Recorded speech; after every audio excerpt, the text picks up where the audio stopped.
What up gang, Malaysia, Indonesia, Singapura, Brunei. Assalamualaikum. Di hari ke berapa entah PKPB ni, aku harap korang semua sihat walafiat, jaga diri selalu, patuhi arahan and grab this time to be as close as possible with your family, your mom, your dad and your siblings.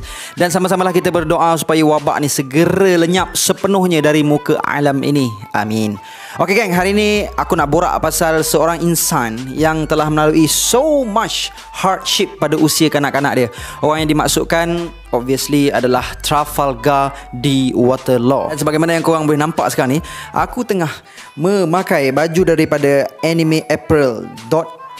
So kepada korang yang berminat untuk dapatkan baju ni, jangan lupa untuk visit IG diorang. Anime Apparel sekarang ni tengah launch satu design baru yang aku tengah pakai sekarang ni. Design dia memang cun gila. Saiz bermula dari XS sampailah 5xL. So kepada korang yang berminat untuk dapatkan baju ni, korang boleh follow IG Anime Apparel.my, DM IG diorang. Segera gang, sementara stok masih ada. Link IG dia aku tinggalkan kat bawah. Okay? Tapi sebelum itu, kepada korang yang belum lagi subscribe channel aku harap korang dapat subscribe dan menekan bell notification button so that korang tak ketinggalan video-video dari aku.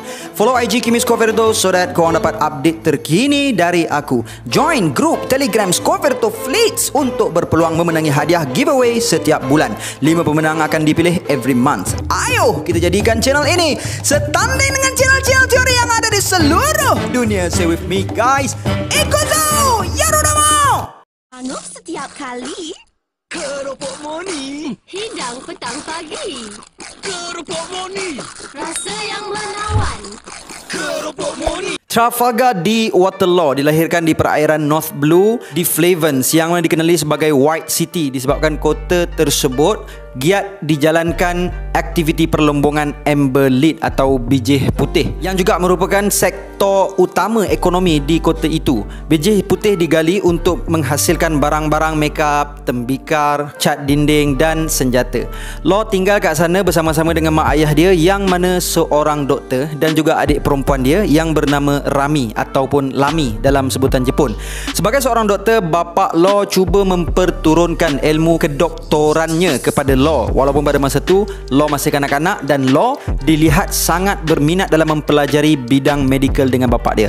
Namun keceriaan dan kebahagiaan keluarga Law tidak kekal lama apabila kota tersebut telah diserang dengan penyakit berjangkit yang bernama Amber Lead Syndrome. Sebenarnya 100 tahun dahulu the world government telah buat geographical survey kat tanah kota Flavens tu dan diorang dah tahu pun yang melombong bijih putih adalah berbahaya. Barang tu beracun, tapi disebabkan ketamak halobaan, diorang biarkan je pelombong-pelombong melombong bijih putih kat situ dan menutup fakta sebenar. Kita boleh tengok dalam chapter 762 muka surat 7 sampai 15, Gladius dan Senior Pink telah menerangkan segala-galanya dan cerita pasal Flavens ni pun dibukukan, yang mana kita boleh tengok dalam chapter tu Do Flamingo ada baca pasal kota Flavens ni.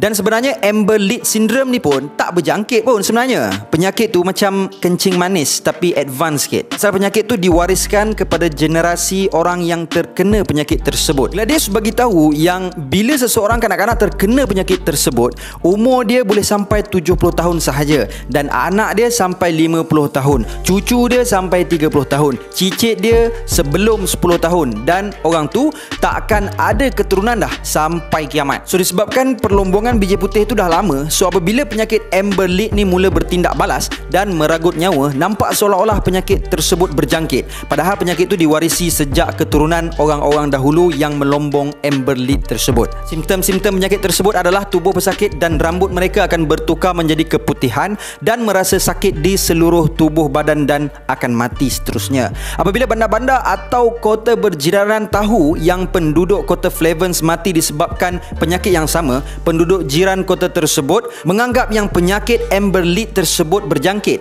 Jadi diorang pun menutup segala pintu masuk ke kota mereka dan mengkuarantin PKP diperketatkan kota Flavens tersebut. Kerabat-kerabat diraja yang bersubahat dengan world government yang tamak dengan hasil bumi Flavens itu telah berambus dari kota tersebut dengan bantuan world government, meninggalkan rakyatnya sendiri mati keputihan, sedangkan penduduk-penduduk Flavens yang cuba untuk merentas daerah telah dilayan seperti binatang dan dibunuh. Disebabkan perkara itulah kota Flavens yang juga masyhur dengan pembuatan senjata telah bangkit untuk menentang penindasan double standard itu, yang seterusnya mengakibatkan tercetusnya peperangan di kota itu, yang hanya mengakibatkan massacre atau pembunuhan beramai-ramai di kota tersebut. Adik perempuan Law yang juga dijangkiti penyakit itu telah terkorban apabila hospital yang adiknya duduk itu telah dibakar oleh pihak tentera. Manakala mak ayah Law juga telah dibunuh dengan kejamnya. Sister, gereja dan kawan-kawan Law semuanya dibunuh dan Law hampir-hampir juga menjadi korban di sana. Namun Law berjaya menyelamatkan diri dengan menyorok di bawah timbunan mayat yang diangkut keluar dari bandar tersebut dengan sebuah kapal. Oleh kerana Law telah kehilangan segala-galanya dan menyaksikan kekejaman itu di hadapan mata kepalanya, personality Law telah korup dan tidak mempercayai apa-apa pun. Setelah berjaya merentas daerah, Law kemudiannya telah pergi ke sebuah port town yang bernama Spider Miles. Dia telah approach Don Quixote Pirates dan mengugut Doflamingo untuk join lanun dia dengan membalut tubuhnya dengan bom.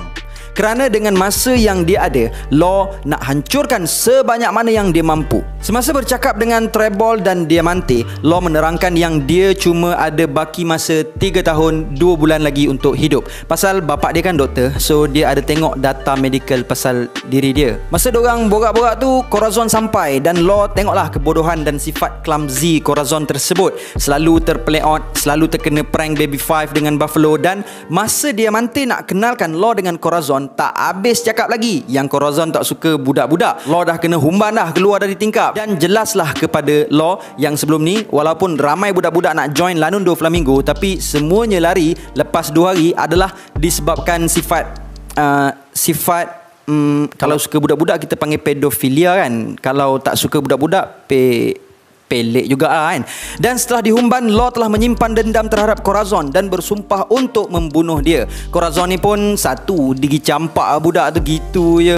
Ingat budak tu frisbee ke apa. Lepas tu masa geng-geng Don Quixote Pirates tengah kenduri makan pizza, Lao G mengingatkan Law tentang undang-undang darah atau The Blood Law, dan Doflamingo warning Law untuk jangan mengapa-apakan Corazon. Mereka kemudiannya mengetahui tentang penyakit Amber Lead yang dihidap oleh Law, dan Giola telah menyangka bahawa penyakit tersebut berjangkit. Tetapi Doflamingo bagi tahu yang penyakit itu tak berjangkit pun. Doflamingo tanyakan kepada Law, ada tak lagi orang yang terselamat selain daripada dia? Law bagi tahu yang dia tak tahu dan mendedahkan yang dia terselamat dari pembunuhan beramai-ramai rakyat Flavens dengan cara menyelinap di bawah timbunan mayat. Law kemudiannya bagi tahu yang dia tak percaya apa-apa dan bagi tahu yang dia akan balas dendam kat Corazon. Kemudian setelah kebanyakan dari kru Don Quixote Pirates keluar menjalani satu misi, menyerang satu kumpulan penjenayah yang telah berpaling tadah dari lanun mereka, dan sambil-sambil tu berborak pasal kisah yang berlaku di kota Flavens.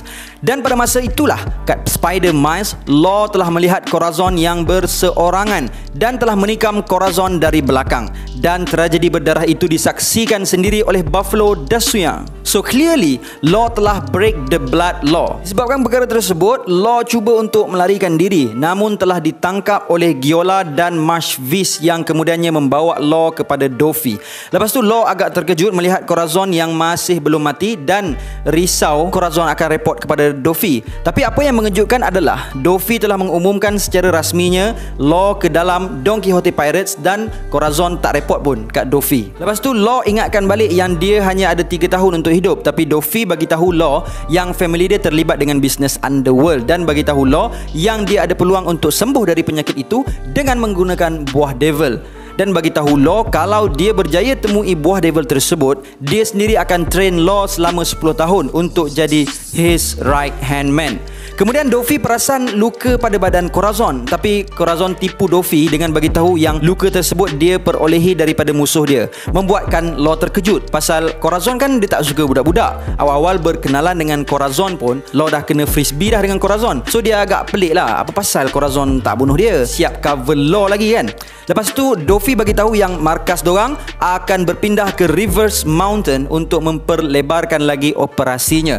Jadi mereka mereka pun telah bertolak dengan kapal Flamingo ke lokasi yang telah ditetapkan.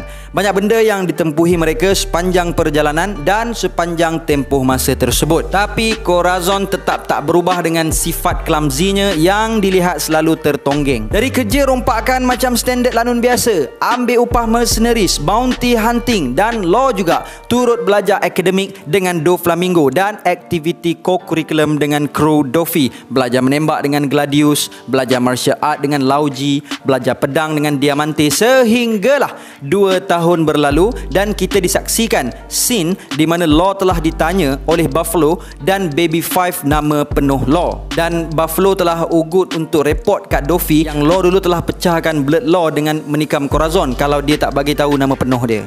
Law kemudiannya bagi tahu yang nama sebenar dia adalah Trafalgar D. Waterlaw dan menyatakan yang nama Water adalah nama mak dia dan D adalah nama rahsia. Menyedari perkara tersebut, Corazon telah membawa Law ke satu lorong.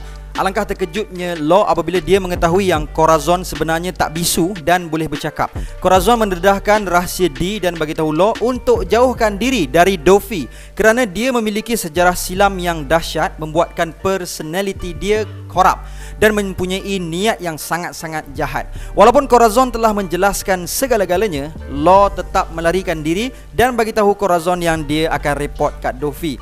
Corazon cuba untuk menghalang Law, namun berkat latihan selama 2 tahun Law berjaya mengelak serangan Corazon dengan mudah, menolak Corazon jatuh ke dalam tong sampah. Kemudian Law telah bertemu semula dengan Buffalo dan Baby Five. Buffalo tanya kepada Law dari mana, tapi Law tak bagi tahu dan berjanji untuk belanja Buffalo ice cream, tapi Baby Five yang bayar.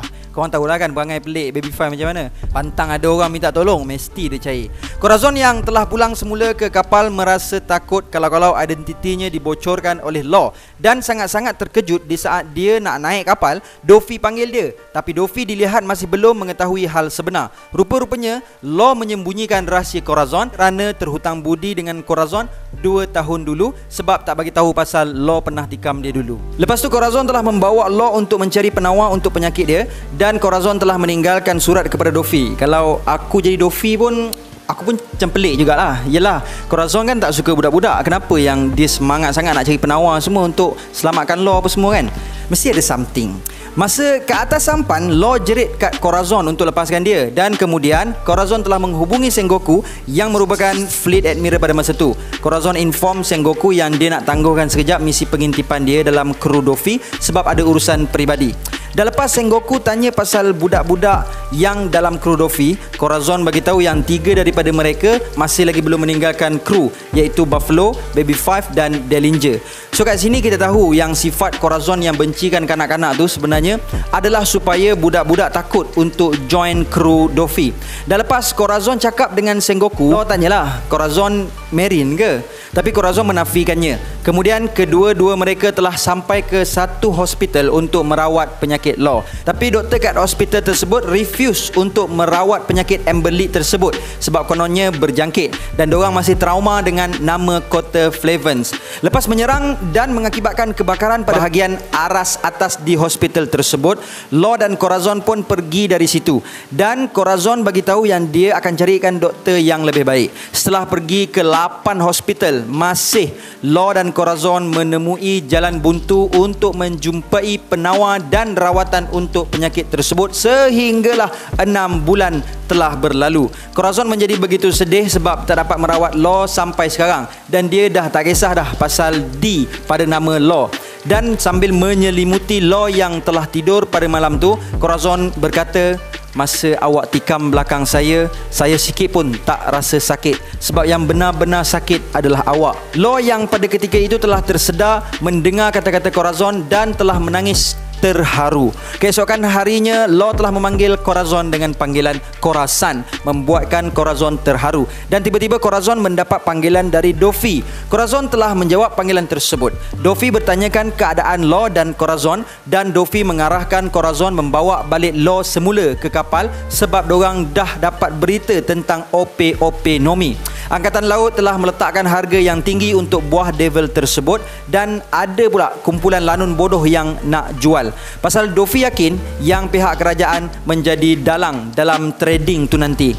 Tapi Doffy tetap berusaha nak intercept trading tersebut dan mengambil buah Opionomi dan memberikan Corazon makan buah tersebut. Seterusnya menyelamatkan Law. Corazon berkomunikasi dengan Doffy dengan cara mengetuk denden Mushi itu 2 kali tanda mengiyakan dan faham. Lepas menamatkan panggilan, perasaan curiga Doffy semakin bertambah terhadap Corazon kerana sejak akhir-akhir ni, sejak 6 bulan Corazon tak ada dengan kru Doffy, batang hidung Marine langsung tak nampak. Kalau sebelum ni agresif sangat, tahu je lokasi diorang. Dan Doffy bagi tahu sebenarnya tak syok kita mencurigai adik kita sendiri. Manakala di pihak Corazon, setelah mengetahui lokasi Opionomi, Corazon sangat-sangat seronok kerana akhirnya Law akan diselamatkan. Dan Corazon dilihat sangat arif tentang keupayaan buah devil Opionomi, keupayaan dia dan kekuasaan ultimate buah devil tersebut, iaitu mengorbankan nyawa pemakan buah devil itu dan memberikan kehidupan abadi kepada orang lain. Mungkin Corazon ada baca Devil Fruit Encyclopedia kot. Pasal dalam dunia One Piece ada satu buku yang menerangkan pasal buah devil dan kemampuannya. So Corazon dapat tahu lokasi trading Opionomi di perairan North Blue dirubek dari Sengoku yang akan berlangsung lagi 3 minggu. Jangka hayat Law yang dikatakan 3 tahun sebelum ni dan sekarang hanya berbaki 6 bulan, dan sebelum ni pun Law ada bagi tahu yang dia akan hidup kurang dari 6 bulan tersebut. Setelah Corazon habis bercakap dengan Sengoku, alangkah terkejutnya Corazon melihat Law yang terbujur dan tak bermaya. Namun Law hanya melemah disebabkan serangan panau Amber Lead yang semakin parah di tubuh Law. Dan semasa atas sampan, sekali lagi Law bertanya untuk menyedapkan hatinya, dan Corazon bagi tahu sekali lagi yang dia bukanlah anggota Marine, dan oleh kerana diorang akan mencuri buah devil Opionomi, diorang akan menjadi musuh kepada Doffy, government dan Marines. Law bertanya demikian sebab yalah, dia sangat membenci government yang terlalu tamak. Walaupun diorang tahu yang rakyat Flavens akan mati kalau melombong biji putih atau Amber Lead itu, namun mereka membiarkan dan merahsiakan fakta tentang racun yang berada dalam Amber Lead tersebut. Seluruh keluarga dan penduduk kota Flavens dibunuh oleh government disebabkan ketamakan diorang sendiri. Okey, lepas 3 minggu berlalu, Law dan Corazon telah tiba di Minion Island, di mana pirate yang mempunyai buah devil Opionomi itu berada. Corazon telah meninggalkan Law di sebuah kampung yang terbiar, sambil Law teringatkan aksi-aksi bodoh si Corazon dengan keupayaan tak guna devil fruit dia tu. Tak dengar bunyi kaca pecah lah, tak dengar bunyi letupan lah, tak dengar bunyi kentut lah. So aku tak tahulah, mungkin nanti masa Law akan berdepan dengan Scratchman Apo yang mana kelemahan buah devilnya adalah dengan memekakkan telinga, mungkin Law akan teringatkan Corazon. Tapi pun sekarang ni Apo tengah kena kejar dengan zombie ice, dengan semua orang yang nakkan antidote ice demon tu kan. Tak tahulah Law sempat ke tak berjumpa dengan Apo nanti. Anyway, Law pun menunggu Corazon sambil bertarung nyawa dengan penyakit Amber Lead-nya di kampung yang terbiar itu. Dengan ketangkasan dan keupayaan buah devil Corazon, dia telah berjaya mencuri buah devil itu, dan meskipun tubuhnya dilubangi peluru, Corazon dengan bangganya memberikan buah devil Opionomi itu kepada Law. Dan kita juga tahu yang buah devil Opionomi ini bernilai 5 billion berry yang hampir menyamai nilai bounty gold di Roger the Pirate King. Dan lepas Law tengok buah devil tersebut, Law macam tak yakin buah devil tersebut akan berkesan. Namun Corazon telah menyumbat buah devil itu secara paksa, dan finally Law merupakan pemilik buah devil Opionomi. Lepas Corazon berjaya menyumbat buah devil itu kepada Law, Corazon pun rebah, dan lepas Law mengalihkan badan Corazon, alangkah terkejutnya dia apabila melihat banyak liang luka pada tubuh Corazon. Corazon telah menipu Law dengan bagi tahu yang dia terjatuh masa datang ke arah Law tadi, dan kemudiannya minta tolong Law untuk bagi satu surat rahsia kepada mana-mana sahaja Marine yang juga telah datang sebagaimana dirancang di pulau tersebut. Law kemudiannya mengambil surat tersebut dan telah memberikan kepada salah seorang Marine yang bernama Vergo. Law meminta tolong dari Vergo untuk selamatkan Corazon. Namun alangkah terkejutnya Law, Vergo juga seorang pengintip, tapi pengintip milik keluarga Don Quixote di dalam Marine. Dan surat rahsia yang Corazon suruh Law bagi kepada Marine tadi ternyata mengandungi seluruh maklumat rahsia milik keluarga Doffy. Corazon dan Law yang tengah tenat itu telah dibelasah dengan teruk oleh Vergo, dan Vergo kemudiannya telah melaporkan pengkhianatan Corazon kepada Doffy. Dan semasa Vergo report kepada Doffy, Corazon telah berjaya melarikan diri dari Vergo. Doffy yang mengetahui perkara itu sambil mengatakan satu-satunya keluarga yang dia ada hanyalah krunya. Doffy pun telah menghasilkan bird cage untuk mengurung Corazon di dalamnya. Bagi menyelamatkan Law, Corazon pun menyerahkan diri dan meninggalkan Law dengan senyuman, dengan harapan jika suatu hari nanti Law mengingatinya, Law akan mengingati senyumannya. Lepas Corazon meletakkan Law di dalam sebuah peti, Corazon menggunakan keupayaan Devil Fruitnya supaya dapat melenyapkan bunyi Law. Setelah ditemui, Corazon dipukul dengan dahsyatnya. Sebaik sahaja Doffy sampai, Doffy telah menembak Corazon beberapa kali, namun masih Corazon mampu bertahan. Kerana sekiranya dia mati, keupayaan buah devilnya juga akan hilang dan nyawa Law akan berada dalam bahaya. Doffy family kemudiannya meninggalkan pulau tersebut dengan banyak harta yang berada dalam peti besi, dan termasuklah peti besi yang mana Law berada di dalamnya. Namun setelah mereka diserang oleh Suru dan mereka menjadi kelam kabut, Law berjaya sekali lagi meloloskan diri dari ajalnya dan berjaya terselamat sambil meratapi kematian Corazon yang dicintai dengan keupayaan buah devil Corazon. Dan kemudian Law telah sampai ke pulau berjiranan yang bernama Pulau Layang-Layang, di mana dia berjumpa dengan Sachi dan Penguin yang sedang buli seekor Ming yang bernama Beppo. Sachi dan Penguin cuba bertarung dengan Law, namun mereka dikalahkan oleh Law. Mereka bertiga kemudiannya tertarik dengan Law dan menyertai Law seterusnya. Terbentuklah Hearts Pirate yang merupakan tribute nama kepada Corazon. Selang beberapa masa, Law berjaya menggunakan keupayaan buah devilnya dan telah mampu memulihkan penyakitnya. So guys, that's all I have. Dan untuk hari ini aku nak highlight satu channel nakama kita yang bernama Zar Channel. Dia banyak menghasilkan konten cover lagu sambil bermain ukulele. Suara dia memang best, layan gila aku dengar. Okey, aku bagi korang dengar sikit je takut kena copyright strike pula nanti.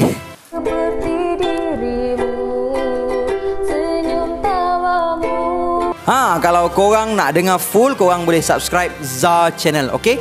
For her, currently baru ada 513 subscriber as at sekarang lah, masa aku tengah syuting ni. Dan lagi 400 lebih lagi nak cukupkan 1000 subscribers. So I hope korang dapat bantu my girl over here so that she can achieve 1000 subscribers di bulan ini. Jom kita support sesama nakama kita. Hari ini kita tolong orang yang memerlukan, insya-Allah akan datang masa kita pula Allah hantar orang untuk bantu kita. What you give, you get back. You guys are awesome. Dan before I end this video, sedikit renungan. Jangan mengawasi orang lain, jangan mengintai gerak orang lain, jangan membuka aib orang lain, dan jangan menyelidiki orang lain. Sibuklah dengan diri kita sendiri, perbaikilah aib kita sendiri, kerana kita akan ditanya Allah Subhanahu Wa Taala tentang diri kita, bukan orang lain. And until then my gang, there is no God except Allah. Assalamualaikum warahmatullahi